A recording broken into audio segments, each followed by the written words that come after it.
इच्छावाचक, संदेहवाचक, विस्मयादिबोधक। आज्ञावाचक। Ma'am एक एक से पूछ लो ना प्लीज।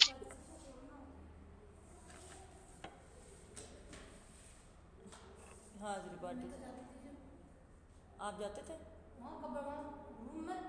हाँ पानी भी गर्म करके देते थे हम तो। सारी बातें वही तो हो रही है यार। तो बच्चे भी हो रहे थे। काम जाने क्या होएगा, सारे कहीं ना कहीं तो कांटेक्ट में आते ही। हम रोज वहाँ पे उस कमरे में जाके वो भाषण होता था उसमें जा ही रहे हैं। अब तो कमरा में जाता, मुझे टेबल कुर्सी भी बाकी मूवी साफ करती। हाँ लेप खोलनो। हाँ पाजा भी किताब मारते हैं कि भाई लो मर गरम पानी कर लो तो गरम पानी कर ले जाती। पाजा ठामड़ा में ही दूध सभी। हाँ तो कोई कलर उठे कमरे में भी आता। हाँ तो क्या करना चाहिए, क्या होना चाहिए? कुछ नहीं, गर्म पानी काढ़े पियो खूब। बस है ना मैडम? और क्या इसका करो? इलाज क्या है अपने? एक भाप लो, भाप। तपेली में पानी गर्म रखा, हाँ। एक टोविल लो या टोविल नहीं भी लो तो उस तपेली के ऊपर ही जा जाके गहरी सांस अंदर तक अपने को भाप फील करनी है। बस सबसे अच्छा इलाज। बस भाप वो गर्म पानी पीनो बस। हाँ और खापा में कहीं खाना चाहिए। खाने में तो सब खाओ, खाने में कुछ नहीं, गर्म चीज़ें ज़्यादा खानी बस। ठीक है 5-7 दिन का थोड़ा कर लो सही। अब करूँगा तो बोझी भाप शाम के टाइम सोते समय। कभी भी लो, दिन में 1-2 बार। 1-2 बार। हाँ एक बार सुबह चाय बन रही है जब इधर। हाँ वैसे तो कमरा में हमारी सफाई वो कीर्ति गोयल मैडम का तो पूरा ही।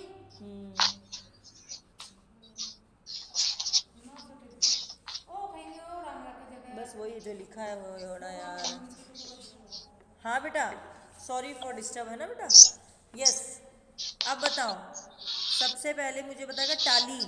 चलो टालीन ने हैंड रेज किया है। टालीन अर्थ के आधार पर वाक्य के भेद बताओ बेटू।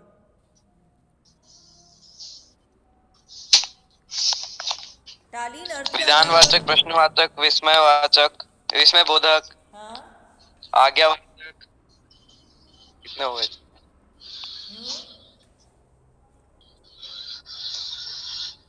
सबसे पहले नंबर से क्यों नहीं चलते? विधानवाचक। हाँ चलो सुनंदा प्रश्नवाचक। बताओ, सुनंदा ट्राई करो। Yes ma'am. मैम विधानवाचक, नकारात्मक, निषेधवाचक, हाँ विधिवाचक, प्रश्नवाचक, इच्छावाचक, संदेहवाचक, विस्मयादिबोधक और संकेतवाचक। हाँ ठीक है, अब ये पढ़ने की जरूरत नहीं है because yes we ma'am. Have done in 9th class. Okay अब हमारे हैं बेटा अर्थ के आधार पर वाक्य भेद। अर्थ के आधार पर वाक्य भेद कितने प्रकार के होते हैं? 3। यस बताओ बेटा। अर्थ के आधार पर, अर्थ के आधार पर। मैम सरल, संयुक्त, मृक्ष। कोई और बताएगा? मैम सरल, संयुक्त एवं मिश्रित। हाँ और कोई ट्राई करो। सरल वाक्य, संयुक्त वाक्य, मिश्र वाक्य। सरल वाक्य, सरल वाक्य, संयुक्त वाक्य और मिश्र वाक्य। मिश्र वाक्य। वेरी फर्स्ट चक्षणा ने भी सही बताया था, लेकिन मैं चाहूंगी बेटा कि थोड़ा सा शब्दों का प्रयोग ज्यादा करो। ठीक है, सरल संयुक्त मिश्र हो गया खत्म काम।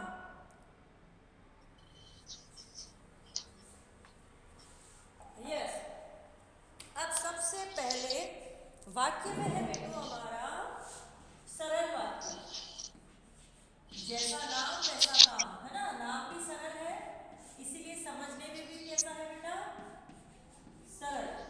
यथा नाम तथा सरल। गुण, जैसा नाम वैसे गुण।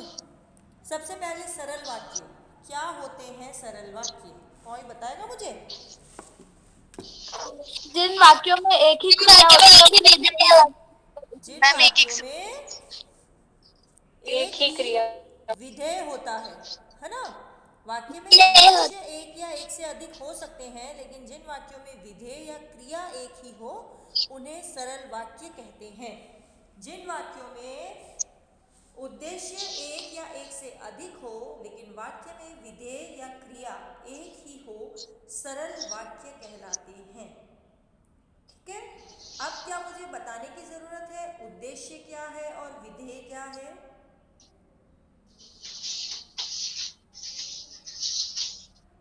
No ma'am.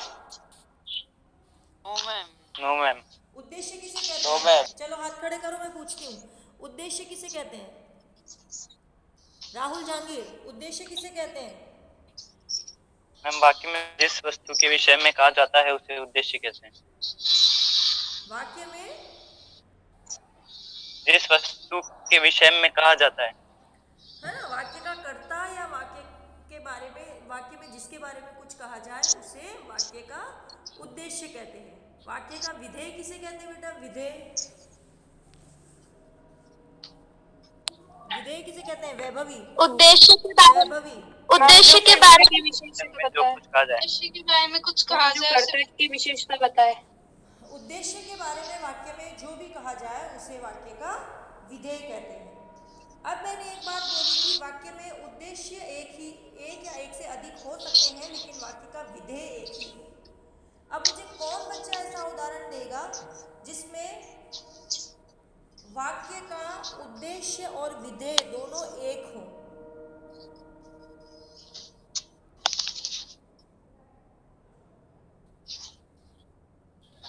हाँ सुनंदा, बताओ बेटा।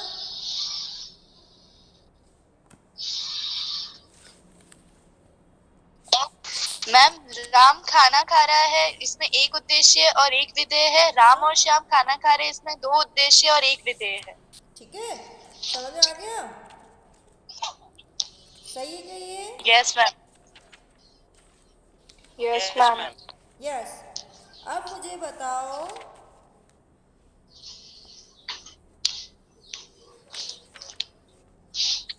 किसी को सरल वाक्य में कोई प्रॉब्लम है? No ma'am. हाँ? No ma'am. यस। No, है ma'am. ना? कि जिस No, वाक्य ma'am. में एक ही चीज हो, कर्ता भी प्राय एक होता है और उसका विधेय या क्रिया है वो भी प्राय वाक्य में एक ही होती है, वो सरल वाक्य है ना? कोई इस वाक्य में कोई प्रॉब्लम नहीं आएगा। सेकंड है बेटा हमारा संयुक्त वाक्य। सेकंड है हमारा संयुक्त वाक्य। कौन बताएगा संयुक्त वाक्य? संयुक्त वाक्य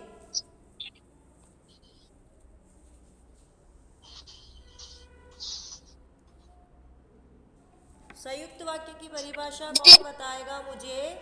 तुम बताओ, सुहानी चचानी। सुहानी चचानी, जिस वाक्य में दो या दो से अधिक मुख्य उपवाक्य होते हैं उसे संयुक्त वाक्य कहते हैं। हाँ है ना? जिस वाक्य में एक से अधिक स्वतंत्र उपवाक्य होते हैं और वे दोनों, आदि परिभाषा पूरी करो। समुच्चय बोधक अव्यय से जुड़े होते हैं। समुच्चय बोधक अव्यय से जुड़े होते हैं। कौन से समुच्चय बोधक अव्यय से? मैम, और वह योजक, समानाधिकरण, योजक शब्द। समानाधिकरण समुच्चय बोधक शब्दों से जुड़े होते हैं बेटा। ठीक है, जिन वाक्यों में दो स्वतंत्र उपवाक्य होते हैं और वे समानाधिकरण समुच्चय बोधक शब्दों से जुड़े होते हैं उन्हें संयुक्त वाक्य कहते हैं। अब जो दो वाक्य होते हैं बेटा उनका स्तर समान होता है, उसमें ऐसा कुछ भी नहीं है कि ये मुख्य वाक्य है, ये आश्रित वाक्य है। इस वाक्य का अर्थ इस पर निर्भर करेगा। यदि उन दो वाक्यों को अलग अलग किया जाए तो वे अपना अर्थ देने में सक्षम होते हैं।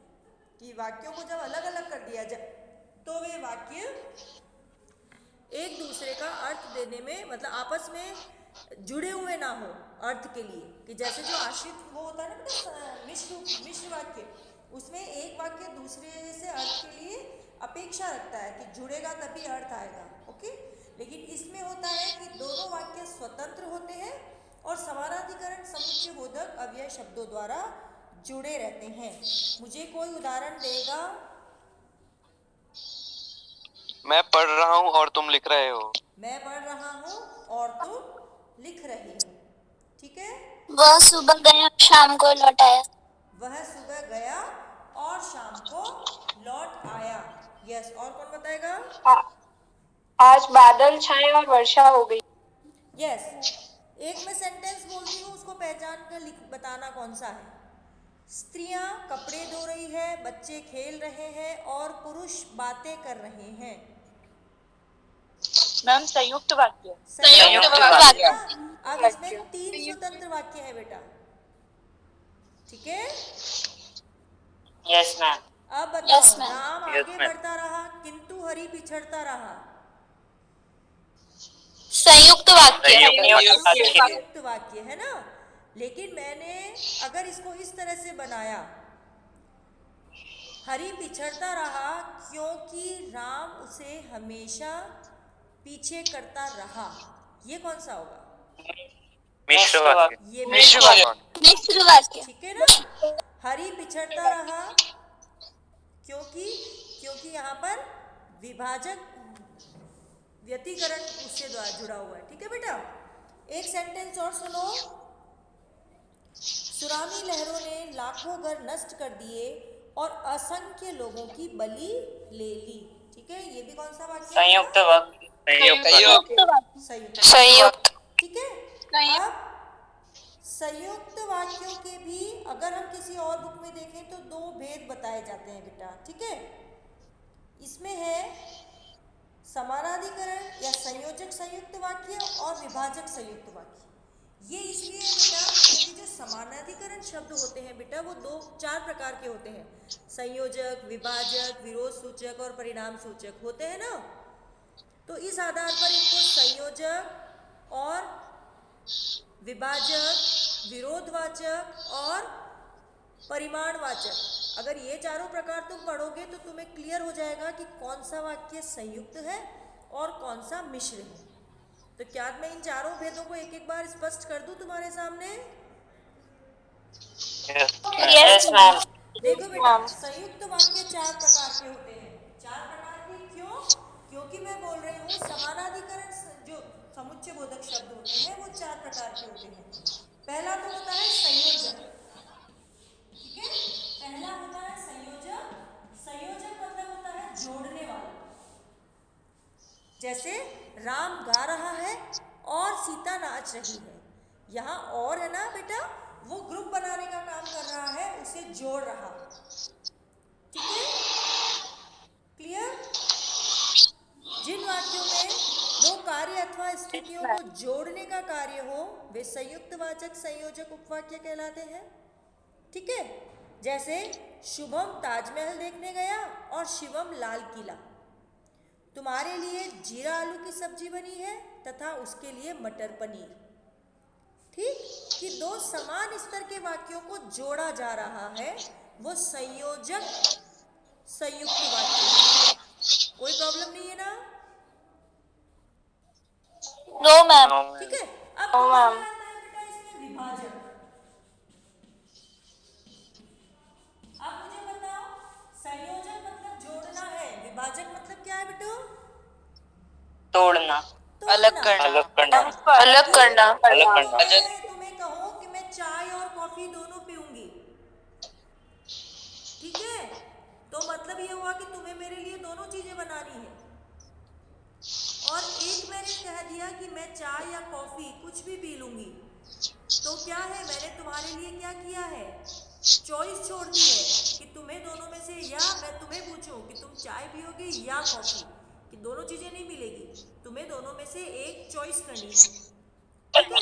तो यहाँ पर क्या होता है बेटा, विभाजक संयुक्त वाक्य उन्हें कहते हैं जिनमें 2 स्थितियों अथवा कार्यों के बीच विकल्प हो, अर्थात एक को अस्वीकार किया जाएगा तथा दूसरे को स्वीकार किया जाएगा। इसमें या, अथवा, या, न, की आदि समुच्चय बोधक अव्यय शब्दों का प्रयोग होता है। जैसे मैं न आपको पहचानती हूं न आपके बड़े भाई को, ठीक है। दूसरा है मेहनत से कार्य करो अथवा कार्य छोड़ दो। आप घर चलेंगे या ऑफिस जाएंगे। समझ में आया बेटा दोनों, कि यहाँ पर तो संयोजक 2 जुड़ते हैं, एवं और, ठीक है, ये शब्द आते हैं। इसमें 2 वाक्यों में चॉइस होती है कि एक में यस है और एक में नो है, दोनों में विकल्प दिया जाता है, ठीक है। समझ में आई ये बात, नहीं आई? Yes ma'am. ठीक है। मैम आ गई। तीसरा है बेटा विरोध सूचक, विरोधवाचक संयुक्त वाक्य। तीसरा कौन सा है? विरोधवाचक। मतलब दोनों सेंटेंसेस जो होते हैं, जो दोनों सेंटेंस आपस में जुड़े हुए होते हैं, वो विरोधवाचक समुच्चय बोधक शब्दों से जुड़े होते हैं।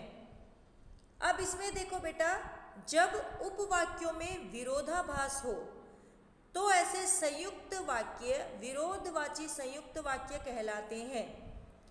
ये लेकिन, मगर, परंतु, पर, बल्कि आदि अव्यय शब्दों से जुड़े रहते हैं। ठीक है, लेकिन, मगर, परंतु, पर, बल्कि आदि। जैसे मैंने उसे बहुत समझाया पर वह नहीं माना। ठीक है। सेकंड सेंटेंस देखो, महात्मा गांधी आमरण अनशन नहीं करना चाहते थे, लेकिन अंग्रेज सरकार ने उनकी बात नहीं मानी, इसलिए उन्हें करना पड़ा। ठीक है। मैं घूमने जाना चाहता था, लेकिन मम्मी ने नहीं जाने दिया। ठीक। मैं काम तो कर लेता, मगर मेहमान आ गए थे। ओके। कि दोनों जो Yes, वाक्य होते हैं वो आपस में विरोधाभासी होते हैं। मैं पास तो हो जाता, मगर पेपर कठिन था। ओके। ठीक है। लेकिन, Yes, ma'am. परंतु, मगर, Yes, ma'am. बल्कि। ओके। और लास्ट है बेटा हमारा इसमें परिमाणवाची। चौथा हमारा प्रकार कौन सा है? परिमाणवाची। इसमें क्या है बेटा कि एक वाक्य दूसरे वाक्य का परिणाम बताता है। ठीक है, परिणामवाची। परिणाम मैंने वहां लिख दिया है, परिणामवाची।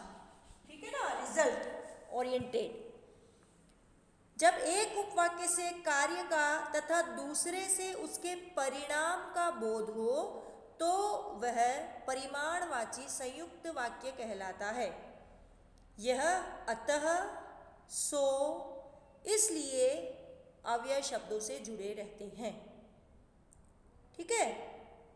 मैंने रात भर जाग कर पढ़ाई की, इसलिए 100 में से 100 नंबर आए। ठीक है। वह अस्वस्थ था, इसलिए लेटा रहा। वह मैच देखना चाहता था, अतः घर चला गया। ओके, समझ में आया बेटा? Yes, ma'am. है ना? अब इन Yes, शब्दों ma'am. में आप देख सकते हो कि जो जो शब्द इन चारों में हम बोल रहे हैं, उन सब से जुड़ने वाले शब्द ये आएंगे बेटा हमारे संयुक्त वाक्य में। ठीक है। जैसे संयोजक में क्या होगा? और, एवं। विभाजक में क्या होगा? अथवा, या। ओके। विरोधवाचक में क्या होगा? लेकिन, परंतु, पर, बल्कि। और परिणामवाची में क्या होगा? अतः, सो, इसलिए। तो इन शब्दों से जो वाक्य जुड़े होंगे वो कौन से वाक्य में जाएंगे बेटा? संयुक्त वाक्य। ठीक है, क्लियर? संयुक्त वाक्य और सरल वाक्य में किसी को कोई प्रॉब्लम है? No, ma'am. सरल No, वाक्य ma'am. और संयुक्त वाक्य में किसी को कोई प्रॉब्लम? बोलो बेटा। No, ma'am. No, No, ma'am. ma'am. No, ma'am. हो तो अभी भी बता दो, क्योंकि मैं मिश्र आज नहीं पढ़ाऊंगी, मिश्र हम कल पढ़ेंगे बेटा। No, ma'am. और तुम कह दो मैडम हमें तो कोई प्रॉब्लम नहीं, मिश्र भी पढ़ा दो, हमारे तो हो जाएगा खिचड़ी, कोई बात नहीं। बोलो। No, ma'am. कल पढ़ाना। मिश्र कल पढ़ना है ना बेटा, क्योंकि मैं वापस इसमें विरोध सूचक शब्दों को बताऊंगी ना, वो तो फिर उसमें गड़बड़ हो जाएगा। जब मैं व्यधिकरण वाले बताऊंगी तो वो फिर आके सिमिलर लगते हैं और वहाँ फिर कंफ्यूजन क्रिएट होता है। ओके, तो हम जो मिश्र वाक्य है वो कल पढ़ेंगे। ठीक है, आज तुम इसी के कुछ वो करो।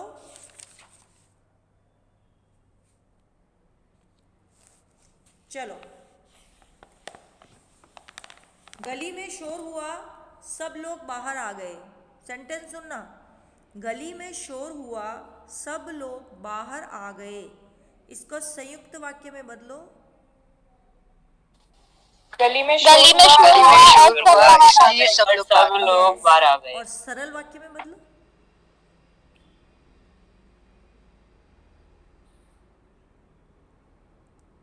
गली में शोर होते ही सब बाहर आ गए। नहीं, गली में शोर होने पर सब जन बाहर आ गए। गली में शोर सुनकर सब बाहर आ गए।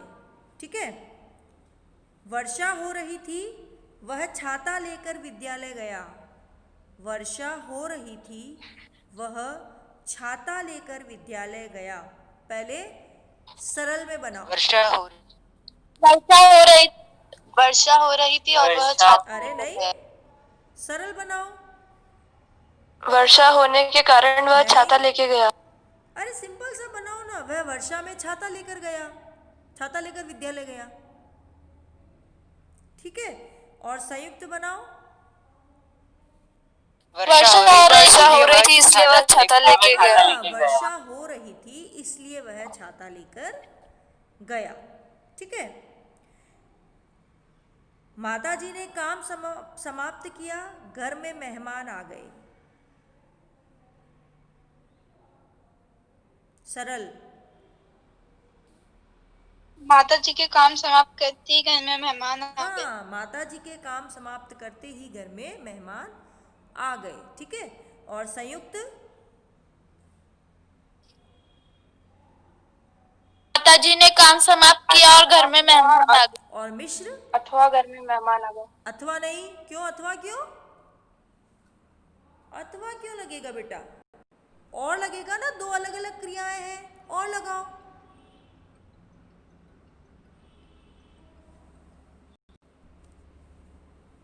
चलो वो बताओ, इसका मिश्र बनाओ। चलो,